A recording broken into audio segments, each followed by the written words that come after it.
কিছুদিন আগে উচ্চ মাধ্যমিকের রেজাল্ট বেরোলো, তো আমরা সবাই জানি যে এখন তো কলেজগুলোতে অ্যাডমিশন চলছে।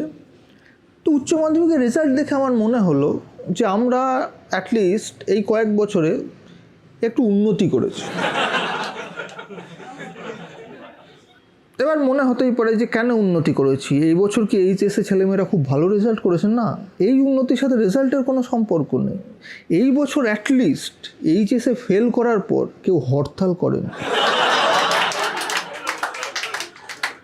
তোমাদের মনে থাকবে বেশ কয়েক বছর আগে এইচএসে ফেল করেছিল বলে কিছু ছেলেমেয়ে হরতাল করেছিল।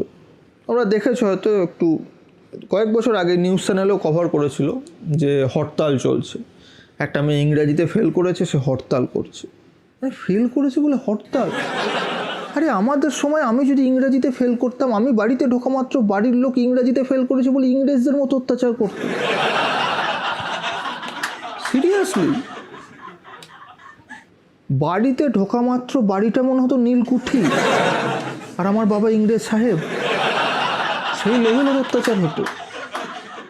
দেখো, এই যে হরতালের ব্যাপারটা, এটা কিন্তু আমার মনে থাকতো না। এটা আমার মনে আছে আমাদের পাড়ার ঘন্টুদার জন্য। ঘন্টুদার বউ কী করতো? ঘন্টুদার বউ বেসিক্যালি ঘন্টুদার পকেট মারত, ঠিক আছে, ঝেপে পয়সা টয়সা নিয়ে নিত। এবার মাঝে মাঝে ঘন্টুদা চাইলে ফেরতও দিত। কিন্তু যখন এই হরতাল কেসটা হলো না, তখন ঘন্টুদার বউ কী করতো? ঘন্টুদা যখনই ঘন্টুদার বউকে পয়সা ফেরত চাইতো, ঘন্টুদার বউ হরতালের ভয় দেখাতো। এবার দেখো ট্রেন্ড, সেই সময় হরতালটা ট্রেন্ডে ছিল। তোমরা দেখে থাকবে কিছু জিনিস কিছু সময় ট্রেন্ডে থাকে। ট্রেন্ড জিনিসটা কি, আসে আবার চলে যায়, খানিকটা পাকিস্তানের প্রধানমন্ত্রী মানে 2-3 বছর পর পর চেঞ্জ হতেই থাকে। এবার সেই সময় ট্রেন্ডটা খুব চলছিল, পরীক্ষায় ফেল করলে হরতাল, সবাই হরতাল করছে, পরীক্ষায় ফেল করলে হরতাল, ক্লাস যদি হ্যাঁ না বলে ক্লাসের বাড়ির সামনে গিয়ে হরতাল।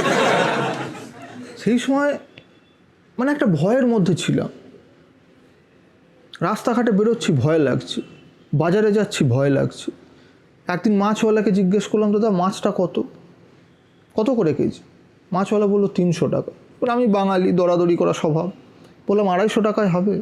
এবার মাছওয়ালা জেনারেলি বাকি অন্য দিন যেভাবে আমার দিকে তাকায় সেভাবেই আমার দিকে তাকালো, কিন্তু সেই দিন ওই তাকানোটা এমন মনে হলো, কারণ চারদিকে হরতালের ভয়। আমি ভাবলাম যদি হরতাল করে দেয়, আমি 300 টাকা দিয়ে মাছটা বাড়িতে কিনে নিয়ে এলাম, দামাদামি করার সাহস পেলাম না। এইভাবে ব্যাপার।